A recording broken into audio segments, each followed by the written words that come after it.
So you're saying 4 out of 5 people are recognized as being disengaged from their work. We have this innate desire to want to contribute our skills, to want to be part of something that matters. And yet most people in most organizations around the world are spending most of their working life completely disengaged.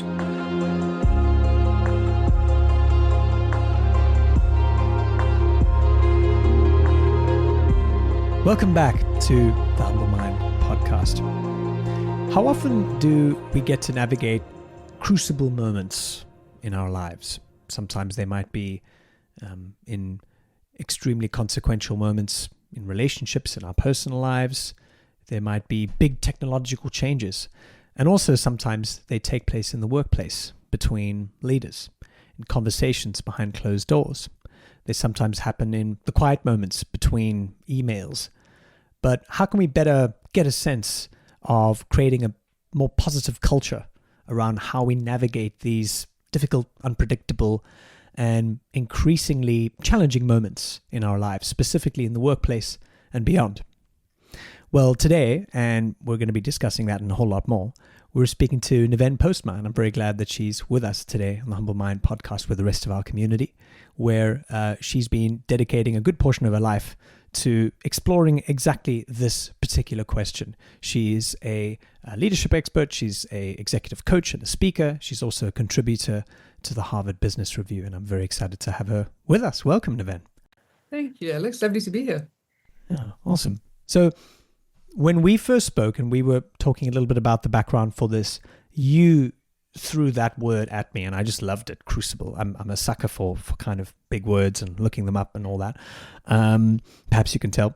But you use the word crucible, and crucible or crucible moment is the sense that, you know, there's something big and transformative and kind of, you know, life-shifting that's taking place.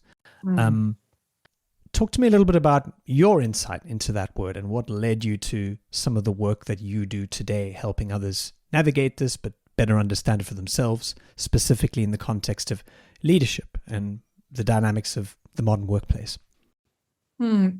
Yes, I think I've had a number of crucible experiences in my life. I spoke about it a few years ago, and I said, you know, we can't get to a certain age and stage in life without all having had crucible experiences. And this is not about the Crucible Olympics, you know, whose crucibles were bigger than others. Your crucible is your crucible. Your crucibles are your crucible.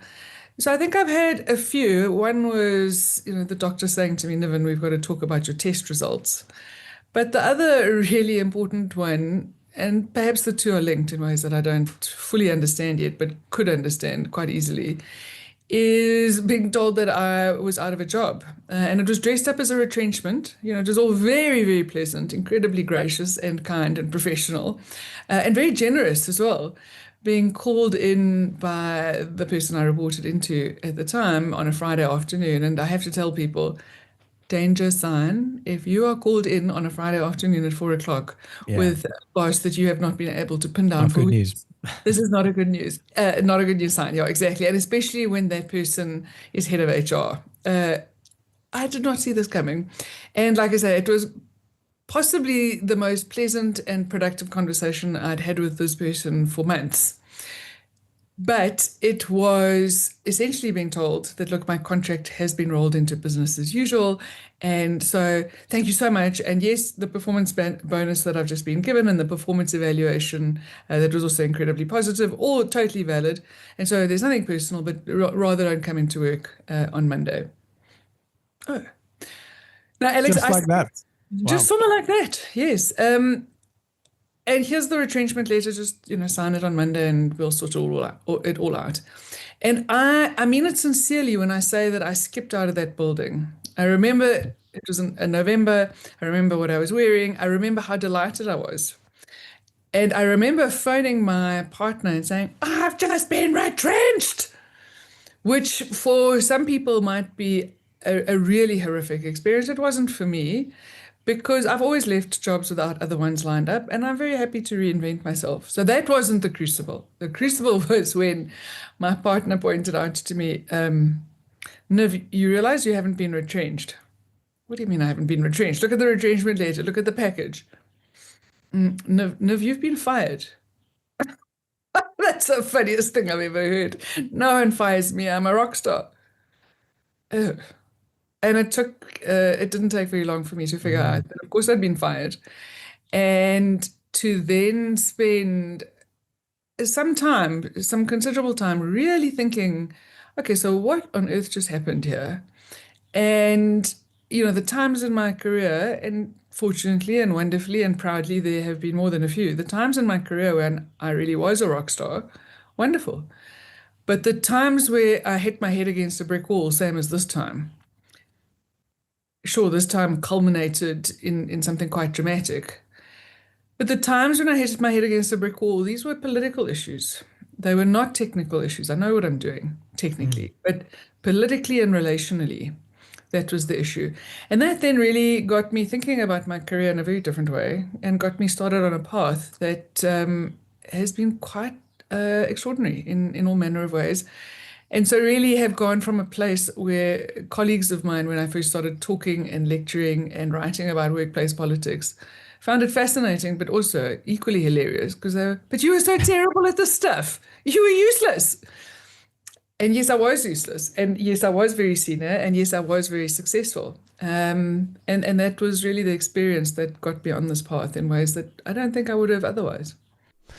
I want to get into everything that you're doing about that now, but just to linger on, yeah, the kind of bittersweet and often just painful and terrible experience of being fired. For those listening, I've been fired before as well in strange sort of circumstances. In fact, I was fired by someone who wasn't even there firing me. It's a funny experience. That sounds intriguing. Yeah, but yeah, I and thankfully, similar to you, it was definitely a very positive and kind of a defining or refining experience. But at the time, in the moment, there on the Friday afternoon, when your head's in your hands, or when you're kind of in disbelief, it's like, how? Why would, especially when you're performing or when you're doing well, you're hitting the targets, you're doing what you need to do. It's talk to me a bit about kind of how that was. Was it disbelief for you? Was it a sort of a emotional cocktail? Could you not accept it for a few days? Like what did you go through for this? Yeah, so I think your choice of words are exactly right and really important ones, the defining and the refining, right? Because a crucible will refine you. That's the point. It strips away the things that don't matter. It strips away the things that aren't what should be there anymore, to leave Mm. what should. Look, I think a few days is optimistic. It took longer than a few days. And I realized a few months ago when I was speaking to somebody who'd gone through a similar experience. This is what it's like to come out on the other side of an experience like that. And I think, anyone who's a coach who's listening will recognize this. This idea that when you can move to a place where you don't just blame, but you can also claim. Mm. I'm not saying claim equally. I'm not saying any situation that hasn't worked, there's 50-50 responsibility. No, no. Sometimes the responsibility is 99.9% and 0.1%. But there has to be some level of claiming that all of us can do in a situation that's gone wrong. And again, please, I'm not talking about blaming the victim in situations that are purely about victims. This was not a victim situation. This was a cause and effect situation. Okay.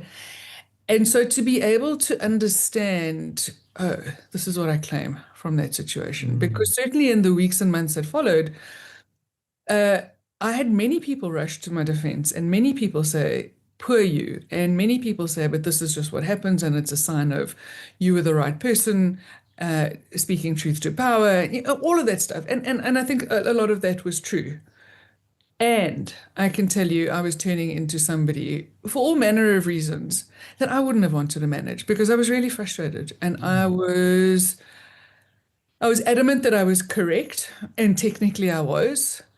But correct and effective are not necessarily the same thing. They're not Mm. mutually exclusive. You can be Mm. correct and effective. In this case, I was correct. I was not effective. And that I've had to claim and really understand. And so I think it was a longer process than, like I say, a few days, but an important process. And it's not just a process, it's not just about what happens to you, right? As with all things in life. So I'm not grateful for that experience. What I am grateful for is what I chose to make of that experience. That was up to me. Yeah, absolutely. I suppose what also makes it difficult, but then also why it is a refining process as well, and has the potential to really just transform things completely as well, is because it we allow work to become such a big part of our identity, don't we? And I suppose there's good reasons for that, or at least there's many factors that are part of that. There's the professional and personal blur, and that convergence is exciting and a little bit dangerous as well. And sometimes most of the time, especially if you want to be correct and effective, like you said, part of it is necessary. But at the same time, then you have to really reassess, what does work-life balance mean? Is there even such a thing as work-life? But can you even have it, balanced in a way that makes sense?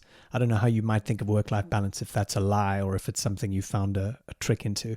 Yeah, I think about this every so often in all kinds of ways. But look, I think let's also be clear. I'm speaking from a context that you know well. Of course, you're no longer in South Africa, but you are South African, so you know the context here. I mean, we've got one of the highest unemployment rates in the world.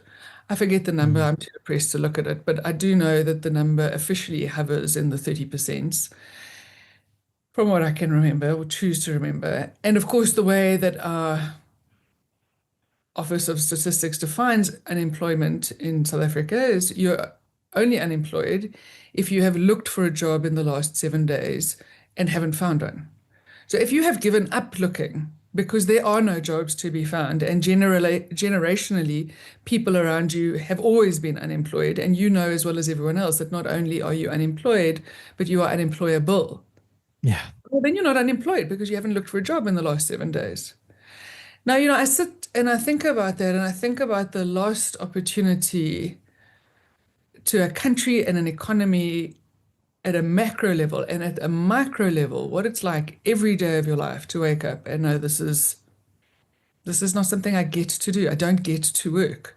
Mm. And so, on the one hand, I think work is such a profound privilege and meaningful work. And, I spent 4 years backpacking after high school. So I have done all kinds of menial jobs.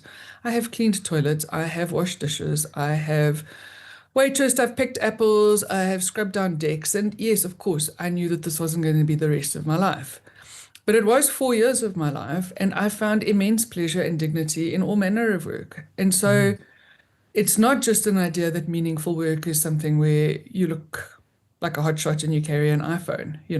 Meaningful work can be found in any place, and you can feel exploited and abused even when your bonus is so big it gets paid in three tranches. I mean, I've seen that in all manner of environments where people's remuneration has literally become compensation for everything they put up with. So, so, Right. there are all manner of extremes around work and the nature of work and the privilege of work and the overwork of work.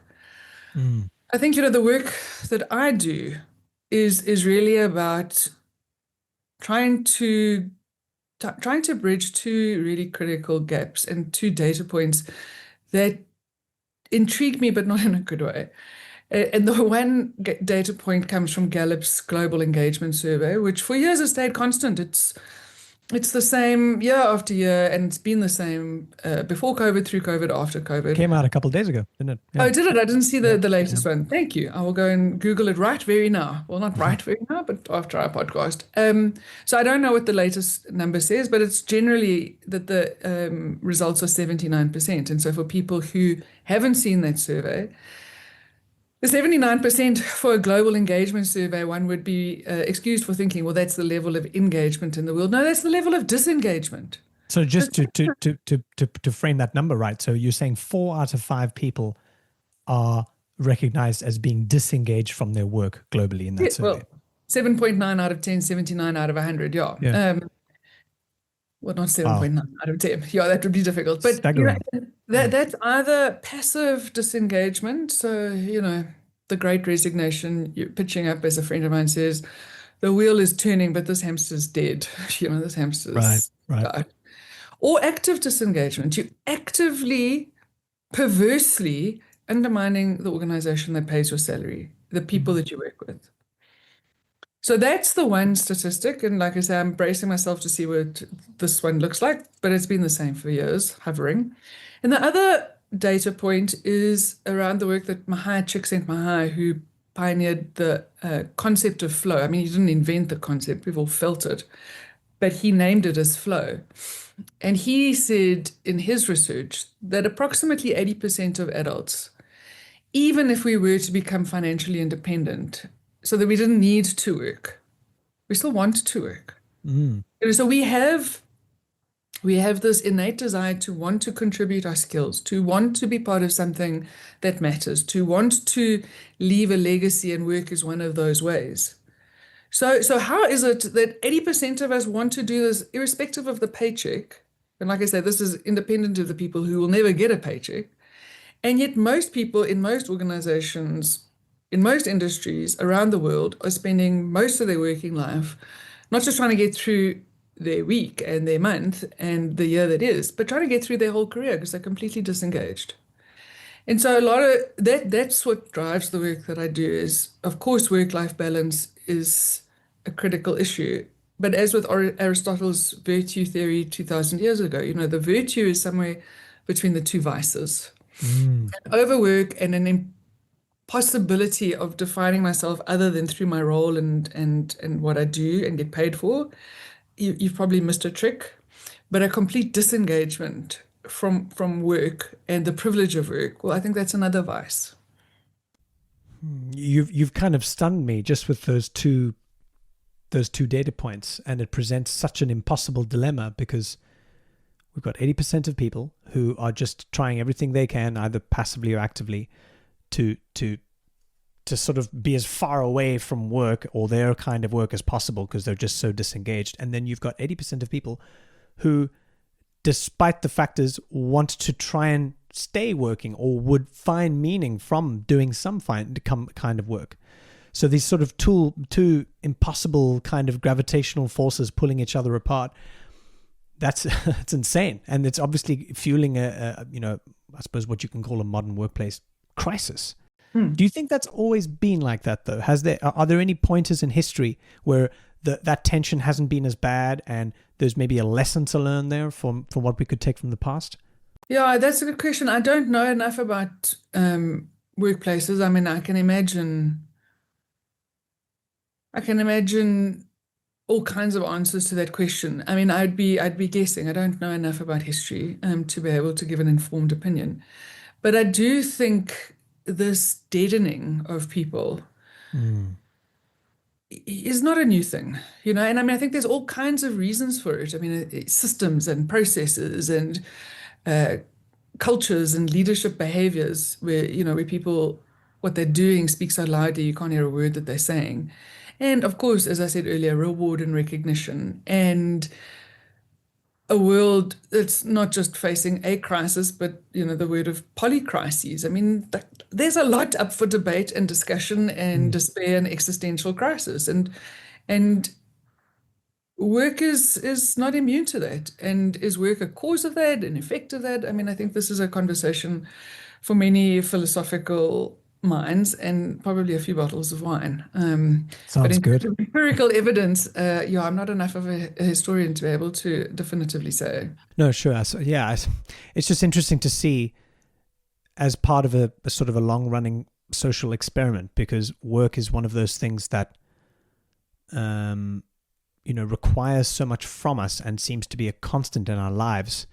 And it offers the opportunity to provide meaning in our lives, but at the same time, when some of those positive markers aren't observed, then it turns into the 79% statistic. It turns into a noose in a sense.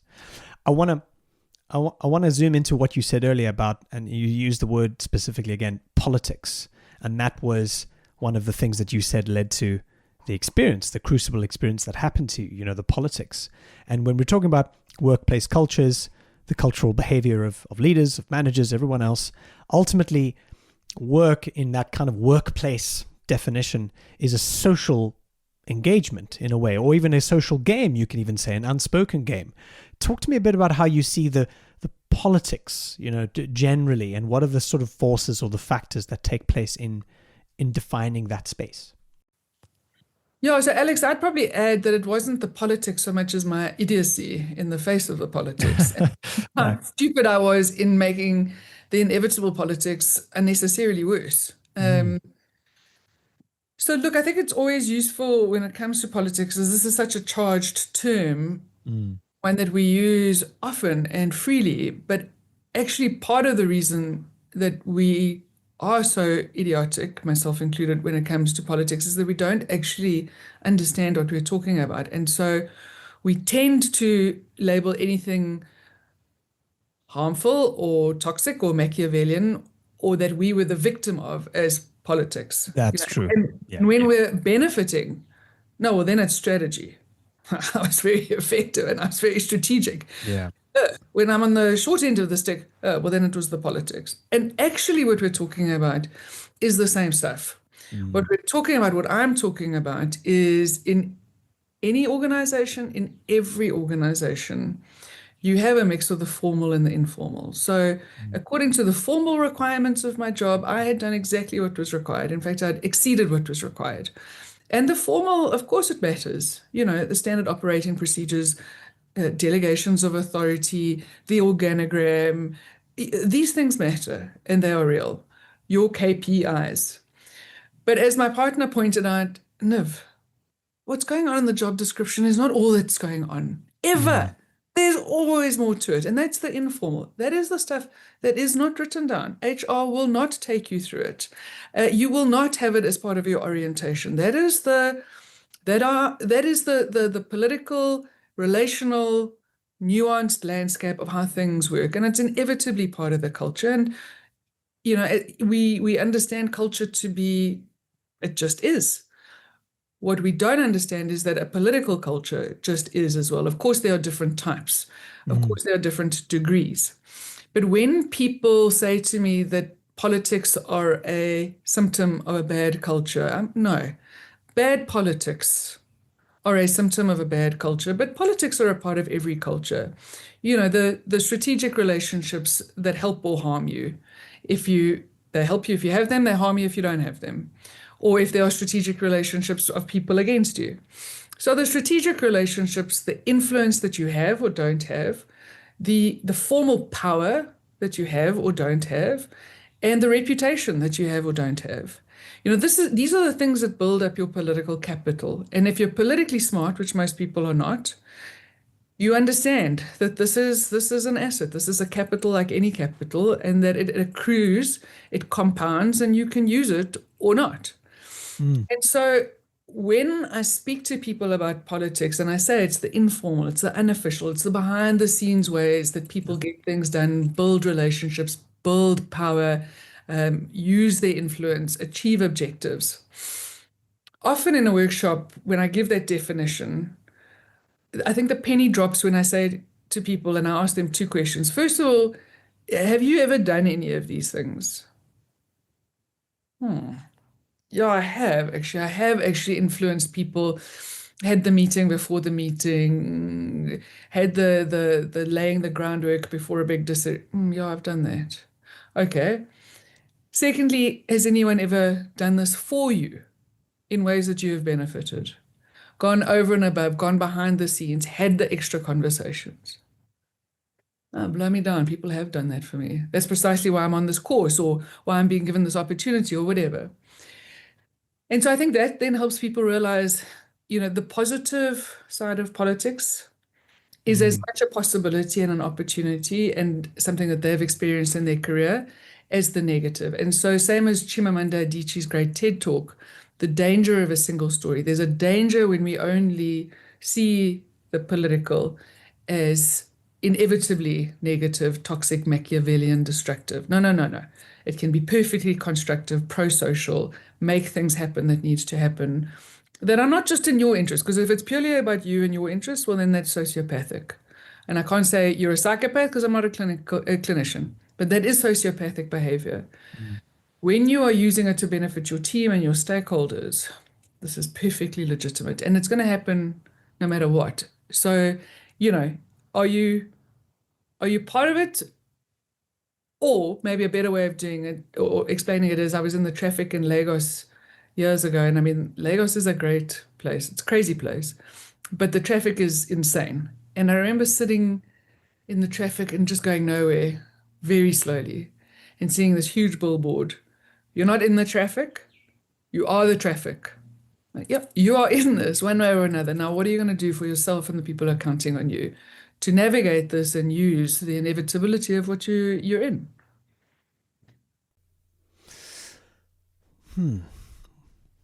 There's so much to unpack there. I think you've kind of given me a little mini mind blown moment there, which is so obvious and so true, but just the reframing of how politics is not always negative. It's just it's a feature, not a bug of the system. It's what happens because you're involving people. It's a social situation. That's what happens, right? As soon as you have 3 or 4 or 5 more, plus people, you're gonna have these structures. You're gonna have these informal factors that kind of shape the dynamics, and they can be used and wielded for good. Just like you said, sort of political capital. And yeah, one man's strategy that's benefiting somebody else is another man's politics.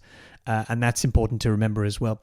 Talk to me about let's say the good side, if we want to use sides here just to simplify it, but the kind of the political capital and gaining political capital. Is there a sort of a virtuous, magnanimous kind of positive way, if you like, of gaining, wielding influence and kind of creating a sort of a situation that, yes, maybe it is political by definition, but it actually helps and it actually wouldn't work if it wasn't there?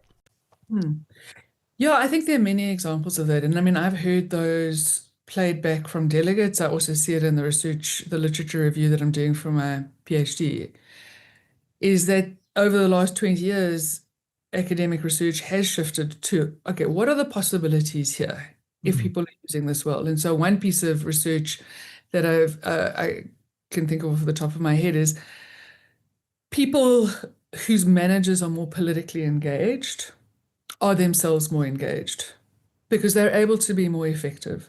And blow me down, I read this statistic, and this study was done with almost 200 managers and people.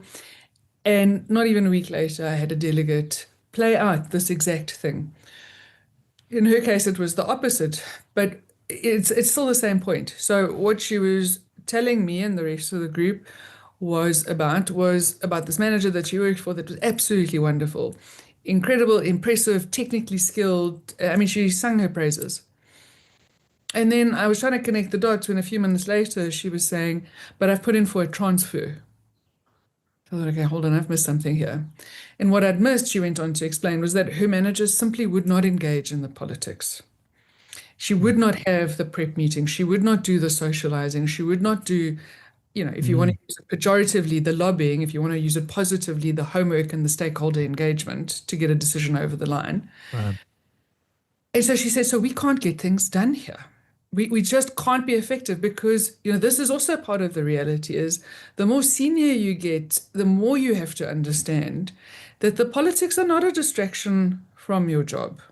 I love the way you said it. They're not a bug. They are your job. They're not Right. the teacher. They are your job.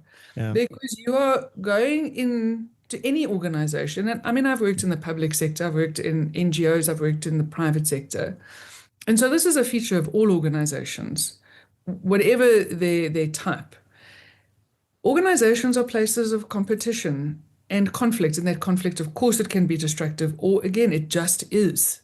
And why? Well, because you've got infinite demands in the face of finite opportunities and resources. And even when the strategy is very clear and the vision is very clear and the culture and the values are shared, there is still conflict in terms of perspectives and priorities and focus. And so in that space of inevitable conflict and competition, which again, I mean, at the risk of sounding like a broken record, does not have to be destructive, but which is, how you navigate that to get the attention and resources and energy and approval for what your part of the organization is needing to deliver, along with other parts. Well, this is the political. This is not stuff that happens in a spreadsheet. And I was speaking to a group yesterday and I was saying, this is one of the big traps.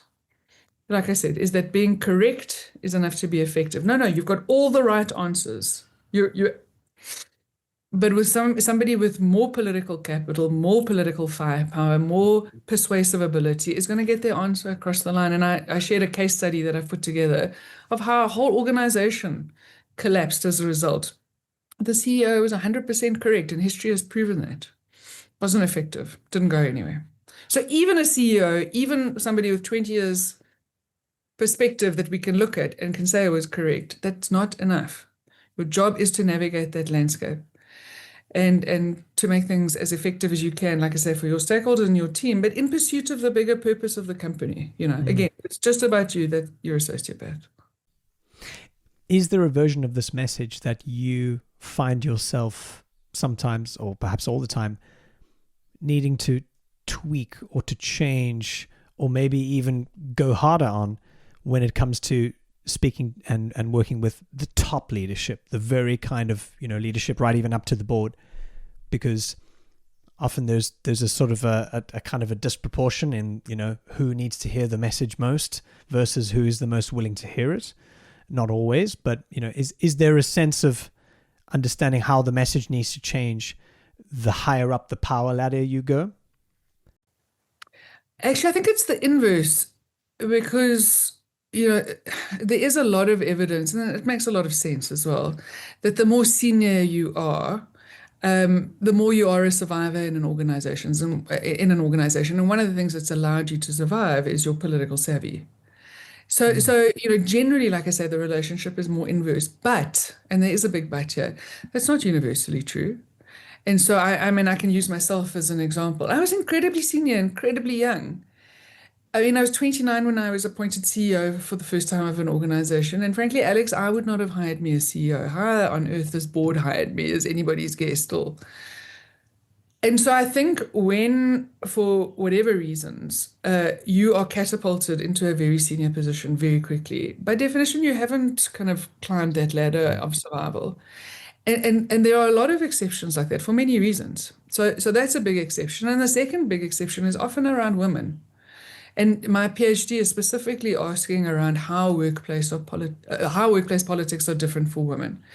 So when it comes to the mention of workplace politics, look, most people are queasy. There's very few people who will openly and honestly say to themselves and to anyone else, oh, I'm going to work today to play politics. Ooh, yay. So most of us have a bit of a ugh, feeling. But I've met some people like that, though. Yeah, I'm sure you have. Yeah. I've got a book behind me, Snakes in Suits. I mean, yeah, psychopaths in organization, sure. But for the rest of us, and so for women, it is incredibly marked, this aversion to politics. And again, there's a lot of reasons for that. And that's both in the existing literature and in the work that I'm doing. But for women in particular, this distaste for politics goes from distaste to almost a moral repugnance. I think this stuff is loathsome. I think it's completely antithetical to anything I think is fair and meritocratic. And I think, at best it's unfair, at worst it's these idiotic games that men play, and I am so not into it. Of course, there is also stuff that says, but this is the kind of hyper masculinity that a lot of men don't aspire to either. This is the kind of hyper masculinity that organizations espouse and reward as success. But though there are exceptions. So generally, the more senior you are, the more you figured this out. But it's not a blanket rule, and there's big swathes of exceptions. It's interesting you use the word survivor, or the idea that the longer you stick around and ultimately climb that ladder, it comes with the need to have survived a couple of hits, along the way. And I suppose you can take that to the kind of the public political arena in the same way as well. Some of the longest running sort of senators or public servants or even president, they've been around for a long time, and they've seen the scandals, they've seen what's going on, and they end up kind of somehow, whether they're elected or not, kind of, being the top dog in some way. So it's interesting to kind of think of politics as a sort of an attritional game of which makes sense. Obviously, that's kind of in a way what how it's being dramatized often to us, through the media. There's this sort of survival zero sum, no one's making it out alive kind of way of seeing it. Which I totally understand and completely agree with, and I loathe. Yeah. So in fact, the talk that I gave yesterday, I changed it slightly, and I had the Survivor TV reality show logo up, and I said, most people think that if I'm going to speak about workplace politics, it is okay. Brace yourself for 50 years of playing Survivor in a corporate or frankly any organization. And I don't watch the show, but I know enough about it to know the premise, and I love the logo in terms of outwit, outlast, outplay, or outplay, outlast, whichever one comes first. And I said, well, you'd be making a whole bunch of sense to think that this is what I'm going to talk about. No, if you are just hanging in there and surviving for 40 or 50 years of your career, my heart breaks. It really does.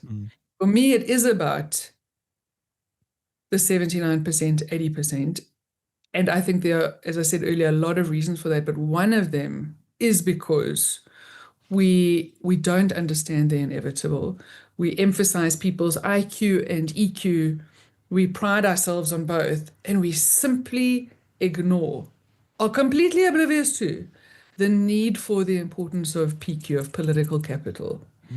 Not as only as a survival mechanism, but as a thriving mechanism, as an enabling mechanism, as a make stuff happens that matters mechanism. Yeah, I suppose so much of it is in the rehabilitation of that word politics and political, the idea of this capital that can be wielded for good, that it doesn't always have to carry the image of, backstabbing and the like, but rather something that actually gets things done, actually helps things, in positive ways that help people. Is there something in there in that message that we can be applying to, I suppose this is what you do, this is in your work, that we can be applying to those two statistics that we looked at earlier, where we're looking ahead now and we're seeing, the effects of whether it's history, whether it's, just how things are, but we can't get around the fact that 4 out of 5 people are trying to not work or trying to move themselves away from, engaging with their work as much as possible. That's a problem. How can we tackle that for the future? Is there something in rethinking politics that contains the answer to that for big organizations? Look, I'm always aware of the trap that if your only tool is a hammer, every problem looks like a nail. So I happen to be deeply immersed in the subject of political effectiveness. So every problem is a political. No, I mean, I get that. And having worked in leadership development, women's development for most of my career, it is really fascinating now with my PhD to add the political lens. And now that explains a lot. Not everything, but it does add an extra dimension and layer that is fascinating. So I think for all of us, there's three important steps. The one is an awareness. So, James Baldwin's great quote, not everything that is faced can be changed, but nothing can be changed until it is faced. But just an awareness of what I've written about the 5 myths of office politics. I can either be a good person or play politics. Wrong. That I can escape politics. Wrong. You are never going to escape politics. What type of politics? Sure. But you're never going to escape this. That this stuff doesn't make a difference in your career. Wrong, wrong, wrong, and wrong again. That this stuff disappeared in virtual environments. Completely wrong. Some of the most important decisions of your career are going to be made when you are not in the room. And it doesn't matter if that room is real or virtual. Those decisions are still being made, and they are political decisions. So who's in the room for you? And the 5th myth that political intelligence is a trait, not a skill. No, it'll come more easily to some people than others, but it is a skill. And if you're in the right place, wanting to be effective in that place, it is a skill you can learn. So to just be aware that probably what you understood about politics, the stuff that you've been running away from screaming and completely allergic to, and your refusal to engage in it is something that you've worn as a badge of honor. Wrong. Mistake. Of course, you can choose to continue to make that mistake, but at least then it's an informed mistake. Uh, and like I say, some people hear what I have to say, they're not interested. That's fine. It is your career. But at least be aware of the what and the so what of politics and what you think you understand compared to what you actually should understand. I think the second thing is having then opened your eyes a little bit, and in my case, a lot. Well, then get some kind of assessment going. So, I've got tons of stuff on my website. It's all free. Scorecards that help you understand how politically intelligent you are or aren't, how politicized your workplace is or isn't. A workbook. I mean, there's tons of stuff there. Okay, so if this is what it is, and these are the opportunities and the opportunity costs of doing it or not doing it, where do I stack up relative to this? How smart am Mm. I, or how thick am I? And then from there, once you've got the awareness and the assessment, well, then now what? Well, now you've got to start doing things. So what is your political strategy? Given what you're wanting to achieve, given the context that you're in, given the competition that you have, again, to use the language of strategy, given the competitive advantage that you bring and the leverage that you bring, where do you start? How do you start building effectiveness here? And this, like all strategies, the steps might be easy, but they're not simple. Mm. And to figure out the right political strategy and to adjust and iterate that strategy and to get smart in this stuff. I mean, this is the work of a career. It's very sobering what you're saying, because there's a sort of an embracing how things are in that first step, realizing, okay, if I'm going to be aware to how, everything really operates, I'm going to maybe have to open my eyes and maybe just embrace certain things I kind of know, certain things I know, but I really didn't want to be true, but they are. And I just got to work from there. This is almost a sort of a realpolitik kind of approach to this, which is great, because it's pragmatic and puts things, kind of in a straightforward lens, and like, okay, stop dreaming. This is how it is. This is how we can use capital for good, instead of just, maybe whining in the corner and wishing that it wasn't there. It is that way. And now how do we, like you said, build effectiveness. I love that. Almost like this muscle, which is a great way to see it. How do you translate Perfect. this? That's what I love about what you say is pragmatic, right? Again, I mean, if we go back to Aristotle, a vice is to be cynical, and life is too precious and short, and work is too much of a privilege to be cynical. Mm. But another vice is to be naive. And in fact, in my experience, a lot of cynics are just disillusioned idealists. And so they wear their cynicism as an armor. Okay, so that's a vice. Naivety and wide-eyed skipping through the forest is also a vice. In the Mm. middle is informed pragmatism, Mm. effective ethical pragmatism. Okay, I have an opportunity and an obligation here to make things happen. This is the context. This is the operating reality. Now, Mm. how am I going to do it? And get on and do it. Uh, so much of the kind of the challenge, I think, in a lot of organizations, and big or small, around the world right now, is also kind of managing the, I suppose, what you can call the generational divide, and the sort of the gaps and the different communication styles between different generations, feels so pronounced. And I think that's also because we're kind of, it's, I don't know how or when this changed with sociologists, but, we used to have a generation every 20 or 30 years. Now it seems to be every sort of 5 years. There's a alpha and a beta and a Z and a Y and all of that. So clearly the kind of the demographics of that are changing, and it has these big effects as well.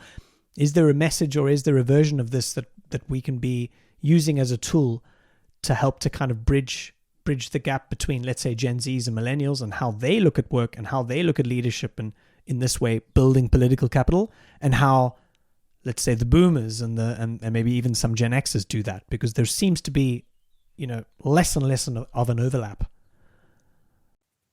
Yeah, again, I know enough about generational theory to be dangerous. Uh, I think, again, having worked in all kinds of environments, I wrote about it the other day. I said I've worked in very senior executive boardrooms. I've worked with graduates. I've worked in places that were weird and with people that were weird, acronym, Western, educated, industrialized, rich, and democratic, and others who were just strange.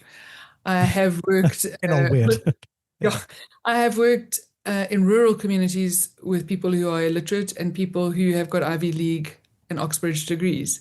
Mm. And I've worked in all manner of environments, and of course, generations have cut across that as well. And I think for me, what I have completely repeatedly found to be true for myself in my career, I'm not saying this is universally true, but it's true for me, is that we all want the same thing. We all want to be seen, we all want to be heard, and we Mm. all want to feel that what we do and who we are matters. Now, how that takes shape and how we give expression to that and how we acknowledge that or feel that it is acknowledged. Yeah, sure. I mean, it can take different forms for different races, genders, nationalities, cultures, backgrounds, generations. But I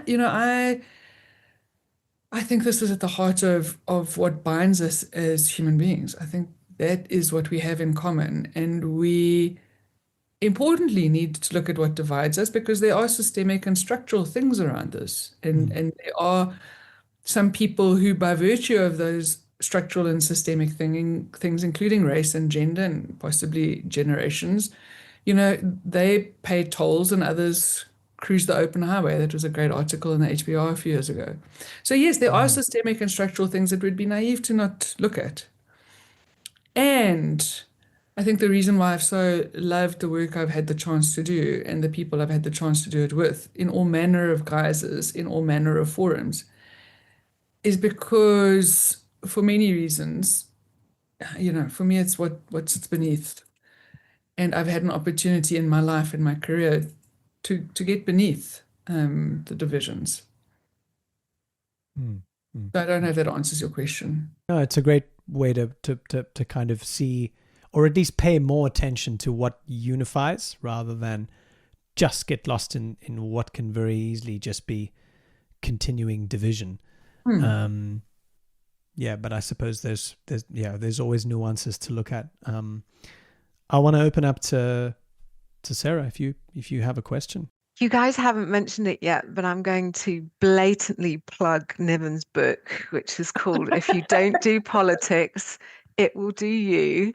As Niven knows, I do quite a lot of coaching and quite a lot of coaching of female leaders who are in that transition from sort of functional head to GM, and it's invaluable. And Niven, I think a couple of things you've said have been really, really helpful. The danger of a single story.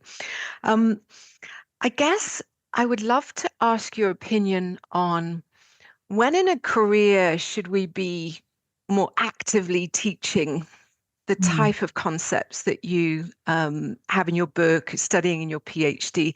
At what point in a young or earlier career professional's career do you think it makes sense for us to be talking about this type of stuff? Yeah, what's such an interesting question, Sarah. So I've wondered about that as well. So on the one hand, I sometimes lecture to grads, and you can see it's like, what?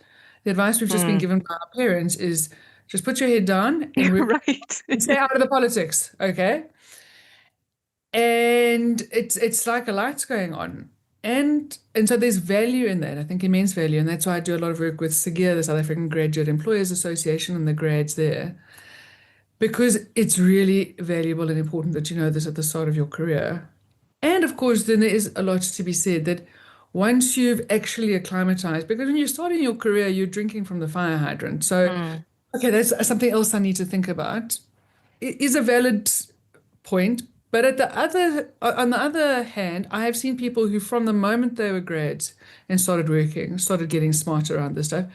And and when I meet them 25 years later, they tell me about the habits and practices they started as a grad, working with their stakeholders, getting intentional, focusing. I mean, this is my language, not theirs.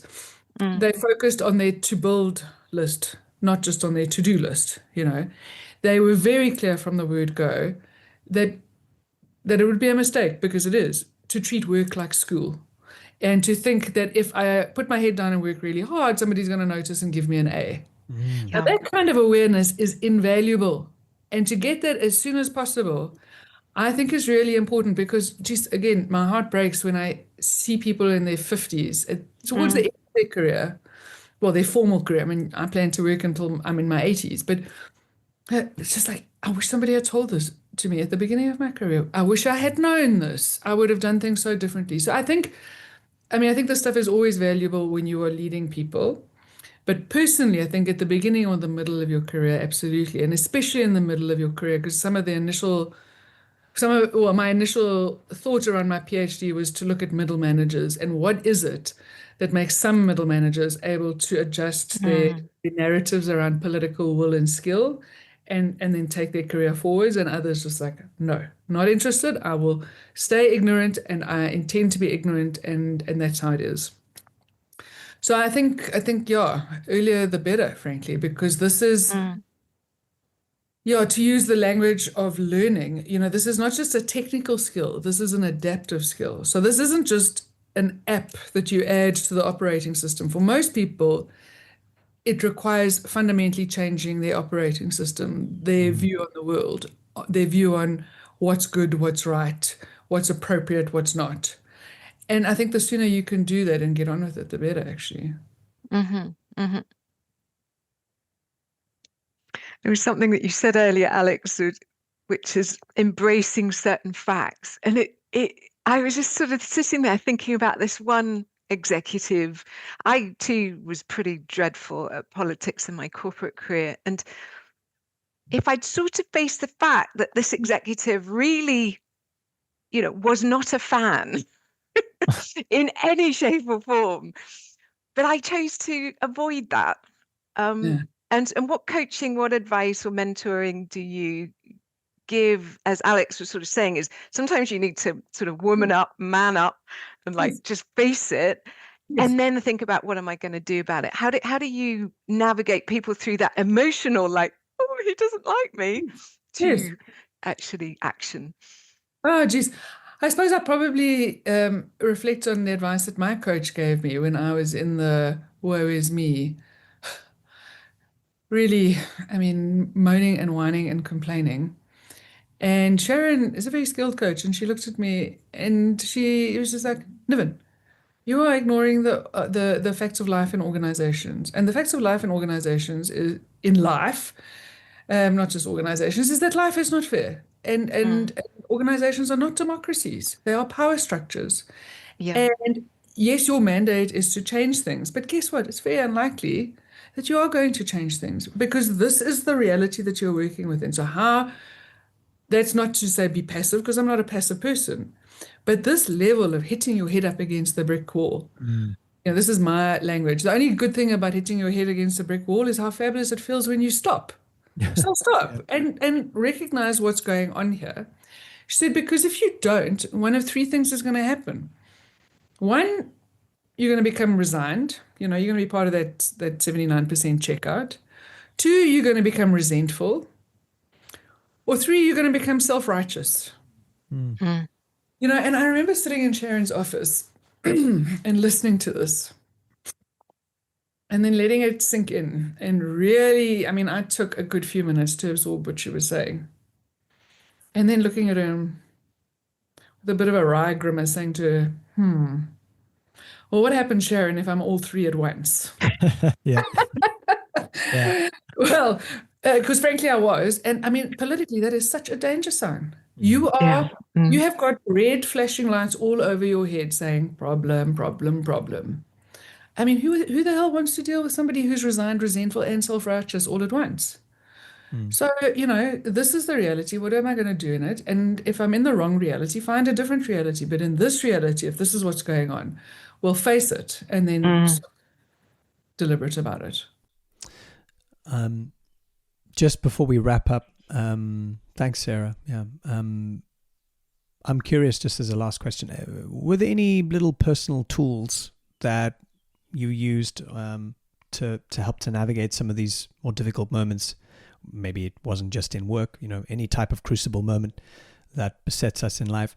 Maybe there was some gratitude in there, maybe some reflection, some sort of personal awareness. Maybe it was some insights that you took from when you used to go backpacking. Were there any little unconventional little tricks or kind of habits that helped you along the way that's useful to share? Yeah, I don't know that they're little habits, kind of life hacks. I mean, I love life hacks, but I think this goes deeper than a life hack. I think this is more profound and foundational and philosophical. So I think the one is I really, really am unapologetic about needing rest. And and I do that in all the kinds of work that I do now. Is I think what matters in life, in leadership, in learning is not just the what, it's not just the content, it's the so what and the now what. And the what, but the so what is deeply meaningful and deeply personal, and that you've got to sit and think about. And it's uncomfortable sometimes to think about it, and it's countercultural to give yourself permission to stop and think. But if you don't, you're not making any meaning. And learning is not about the content, it's about the meaning. What does this mean for me? And you have to sit with it, and you have to get help with it, and you have got to take a rest and take 2 weeks like I did once to go off and sit at a friend's beach house in winter entirely by myself. What am I going to do here? So this is how I do it. But how you find meaning, I think you can only find through taking a step back and some kind of rest. And I think the second thing is gratitude. And I'm not talking toxic positivity. I mean, frankly, I want to smack people who are toxically positive because toxic is toxic. But there is a profound difference between gratitude and toxic positivity. And I have yet, no, I lie. There is one instance in which I can't reframe this litany of I've got to, into I get to do this. And I say this, I said it the other day to a group of people. My dad died a year and a half ago, and I could honestly say, without toxic positivity, I get to say goodbye to my father. My partner's father walked out the front door and was killed in a car crash. There was no getting to say goodbye. But even something that hard saw, I get to see what's in this. The one place I struggle is I get to pay my taxes to a government that I'm deeply disappointed by, but one day I'm there. I think I know for myself, there's very little in life I haven't been able to frame as I get to, and that is gratitude. That is gratitude. Beautiful. Thank you for sharing. Thank you for being vulnerable as well on that. I think it's important to, vulnerability. Maybe that's something else we can talk about next time we have you on as well. But I appreciate what you said about taking the time and being unapologetic about rest. When you need to rest, you need to rest. We're not machines, not yet. And if you're not functioning, in the way you need to be, then often it is, rest, or, whether that might be sleep or exercise, there's different forms of rest, is so often entering into it. And we don't make space to even just consider that. So thank you for sharing that, because I think someone needs to hear that. Yeah. No, I love what you say. It's not just exercise, sleep, talking to a friend, reading a book, going for whatever it is. Thank you so much for joining us today. Thank you for being generous with your time. And I think we've noted down loads of little snippets and food for thought. And we'll just have to have you back again. I hope you're okay with that. Well, I'll just have to think of other things to say. I think that's it. Thank you. Thanks for being part of it. Thanks for having a humble mind. Appreciate it. My absolute pleasure, Alex. Thank you. Thanks for listening to this episode of Humble Mind. I hope you enjoyed it. If you're curious to take a look at our community, if you're not a member, you're missing out. Make sure you head to humblemind.co to check out more and to see what we're up to. I look forward to seeing you there. Until next time.